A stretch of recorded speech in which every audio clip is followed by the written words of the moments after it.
ओम नमो भगवते वासुदेवाय। जय श्री कृष्ण। राधे राधे।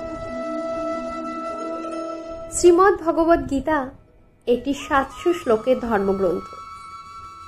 700 শ্লোকের একটি গ্রন্থ বিধায় একে সপ্তশতী বলে। এটি প্রাচীন সংস্কৃত মহাকাব্য মহাভারতের একটি অংশ। গীতার বিষয়বস্তু কৃষ্ণ ও পাণ্ডব রাজকুমার অর্জুনের কথোপকথন। কুরুক্ষেত্রের যুদ্ধ ঠিক শুরু হবার আগে শত্রুপক্ষে আত্মীয়, বন্ধু ও গুরুকে দেখে অর্জুন কিং কর্তব্য বিমূঢ় হয়ে গিয়েছিলেন। এই সময় কৃষ্ণ তাকে ক্ষত্রিয় যোদ্ধার ধর্ম স্মরণ করিয়ে দিয়ে এবং বিভিন্ন প্রকার যোগশাস্ত্র ও বৈদান্তিক দর্শন ব্যাখ্যা করে তাকে যুদ্ধে যেতে উৎসাহিত করেন। তাই গীতাকে বলা হয় মানব ধর্মতত্ত্বের একটি সংক্ষিপ্ত পাঠ এবং হিন্দুদের জীবনচর্চায় একটি ব্যবহারিক পথ নির্দেশিকা।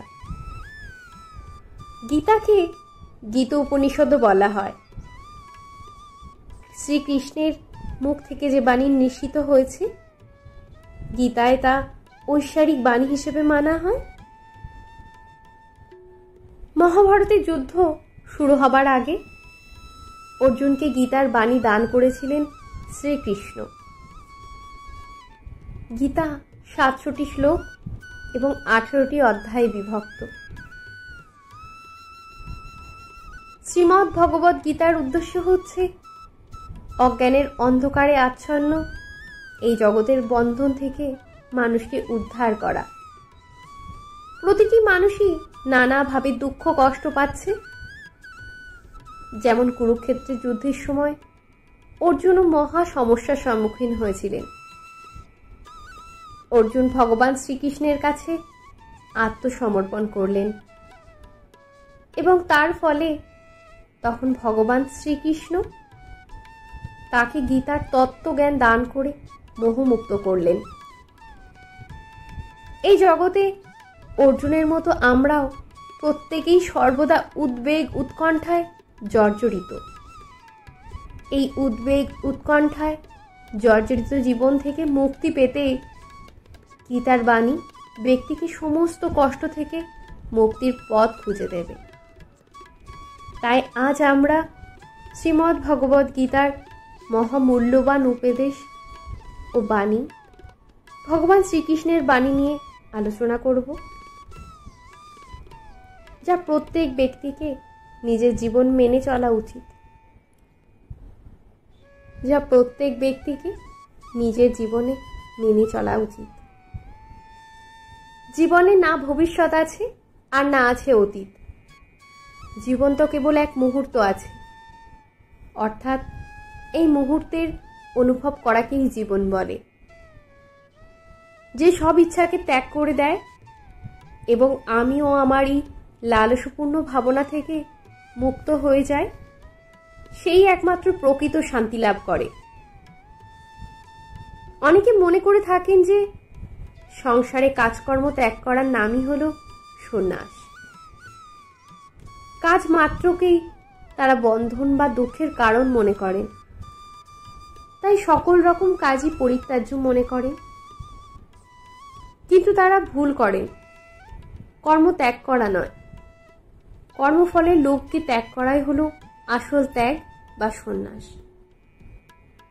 নরকের 3টি দরজার নাম হলো কামনা, ক্রোধ এবং লোভ। যখন কোনো ব্যক্তি তার লক্ষ্যকে প্রাপ্ত করে ফেলে, তখন তার জীবনের সব দুঃখ ঘুচে যায় এবং জীবনে নতুন আনন্দ খুশি ভরে ওঠে। যার কাছে সুখ, দুঃখ, মান ও অপমান সবই সমান, সেই একমাত্র সিদ্ধ পুরুষ। দুর্বলই কেবল ভাগ্যকে দোষারোপ করে আর বীর ভাগ্যকে অর্জন করে। যে কোনো ব্যক্তি যা চায় জীবনে সেটাই হতে পারে, যদি সে বিশ্বাসের সাথে সেই বিষয়ের উপর চিন্তা করে। কর্ম করে যাও, কিন্তু ফলের চিন্তা করো না। অহংভাবই মানুষের মধ্যে বিভিন্নতা সৃষ্টি করে। অহংভাবের অভাব থাকলে পরমাত্মার সাথে বিভিন্নতার কোনো আর কারণই থাকে না। যেটা ঘটতে চলেছে সেটা ঘটবেই, আর যা ঘটবে না তা কখনোই ঘটবে না। এরকম নিশ্চয়তাপূর্ণভাবে মনোভাব যার মধ্যে আছে তাকে দুশ্চিন্তা কখনোই কষ্ট দিতে পারে না। বাহ্যিক বস্তুর ত্যাগকে বাস্তবে ত্যাগ বলে না। আন্তরিক ত্যাগই হচ্ছে প্রকৃত ত্যাগ। আমাদের কামনা, মমতা, আসক্তি হচ্ছে বন্ধনযুক্ত, কিন্তু সংসার তা নয়। আত্মার জন্ম নেই, না কখনো মৃত্যু হয়। শরীর নষ্ট হয়ে গেলেও আত্মা নষ্ট হয় না। খালি হাতে এসেছো, খালি হাতেই চলে যাবে। যা কিছু আজ তোমার, সেটা অন্যদিন অন্য কারো ছিল, পরশু সেটা আর কারো হয়ে যাবে। আজ তুমি যে জিনিস নিজের বলে প্রসন্ন, সেটাই তোমার দুঃখের কারণ। যখনই সত্যের সাথে অসত্যের লড়াই হয়, তখন সত্য একা দাঁড়ায়। অসত্যের বাহিনী হয় বিশাল, কারণ তার পেছনে মূর্খ, লোভী, স্বার্থপর ও বিশ্বাসঘাতকেরা সবসময় থাকে। হে অর্জুন, যবে যবে এই সংসারে ধর্মের অনিষ্ট হয়, এই সংসারে অধর্ম বৃদ্ধি পায়, তখন তখন ধর্মের রক্ষার জন্য এই পৃথিবীতে আমি আবার ঘুরে আসি। যে ব্যক্তি পঞ্চকর্মেন্দ্রিয় সংযত করেও মনে মনে শব্দ, রস আদি ইন্দ্রিয় বিষয়গুলি স্মরণ করে, সেই মূঢ় অবশ্যই নিজেকে বিভ্রান্ত করে এবং তাকে মিথ্যাচারী ভণ্ড বলা হয়ে থাকে। সজ্জন ব্যক্তি আরো ভালো চরিত্রের সজ্জন ব্যক্তির সাথে, নীচ ব্যক্তি আরো নীচ চরিত্রের ব্যক্তির সাথেই থাকতে চায়। স্বভাব দ্বারা জন্ম যার যেমন প্রকৃতি হয়, সে তার সেই প্রকৃতিকে কখনোই ছাড়ে না। যদি কোনো ঘটনায় মানুষ ভয়প্রাপ্ত হয়, তবে তার পরাজয়ই হয়। আর যে মানুষ সব হারিয়েও শান্ত আর একাগ্র হয়ে, সেই জয়ী হয়। তোমার কি চলে গেছে যে কারণে তুমি কাঁদছো? তুমি কি নিয়ে এসেছিলে যা তুমি হারিয়ে ফেলেছ? তুমি কি সৃষ্টি করেছিলে যা নষ্ট হয়ে গেছে? তুমি আসার সময় কিছু নিয়ে আসোনি, যা নিয়েছো এখান থেকে নিয়েছো, যা দিয়েছো এখানেই দিয়েছো। যে প্রাণী লোভ, মায়া, ক্রোধ, অশান্তি, ঈর্ষা থেকে মুক্ত, আমি তার মধ্যে বিরাজ করি।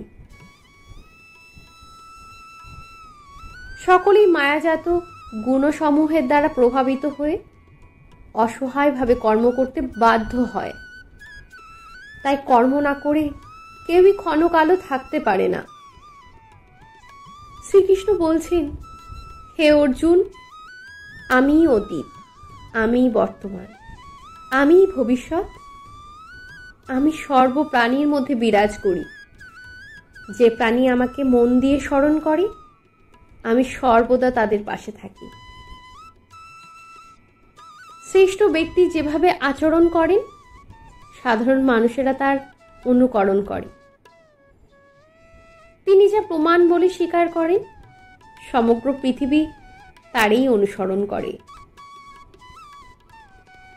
সর্বদা সন্দেহ করে যাওয়া মানুষের প্রসন্নতা পাওয়া না এ জীবনে সম্ভব, আর না অন্য জীবনে। শুধুমাত্র মানুষ মানুষেরই মিত্র কিংবা শত্রু হয়ে থাকে। অগ্নি যেমন ধূম দ্বারা আবৃত থাকে, দর্পণ যেমন ময়লা দ্বারা আবৃত থাকে, অথবা গর্ভ যেমন জরায়ুর দ্বারা আবৃত থাকে, তেমনি জীবাত্মা বিভিন্ন মাত্রায় এই কামের দ্বারা আবৃত থাকে। পরিবর্তন সংসারে নিয়ম।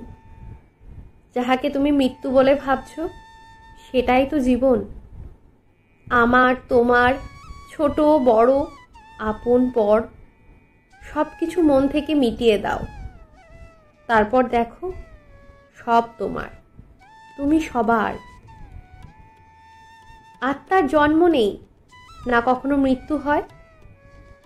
শরীর নষ্ট হয়ে গেলেও আত্মা নষ্ট হয় না।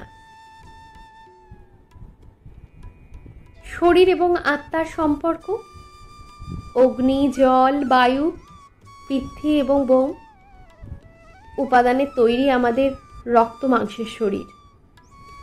এর ক্ষয় হয়, শরীর অন্তর্ভুক্ত আত্মার কোনো ক্ষয় নেই। মানুষ যেমন জীর্ণ বস্ত্র পরিত্যাগ করে আবার নতুন বস্ত্র পরিধান করে, দেহ তেমনি জীর্ণ শরীর ত্যাগ করে নতুন দেহ ধারণ করে। আত্মাকে অস্ত্রের দ্বারা কাটা যায় না, আগুনে পোড়ানো যায় না, জলে ভেজানো যায় না, অথচ হাওয়াতে শুকোনোও যায় না। এই আত্মা অব্যক্ত, অচিন্ত ও অবিকারী বলে শাস্ত্রে উক্ত হয়েছে। অতএব এই সনাতন স্বরূপ অবগত হয়ে দেহের জন্য তোমার শোক করা উচিত নয়।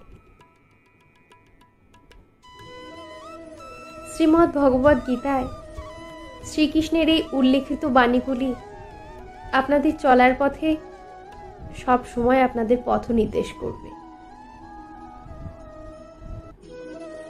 জীবনকে আরো সুন্দর করে দেবে। আজকের এই পর্বটি এখানেই শেষ করছি। আজকের পর্বটি যদি আপনাদের ভালো লেগে থাকে তাহলে দয়া করে লাইক দেবেন, পাশে থাকবেন। দেখা হবে আগামী পর্বে। ততক্ষণ সবাই ভালো থাকবেন, সুস্থ থাকবেন।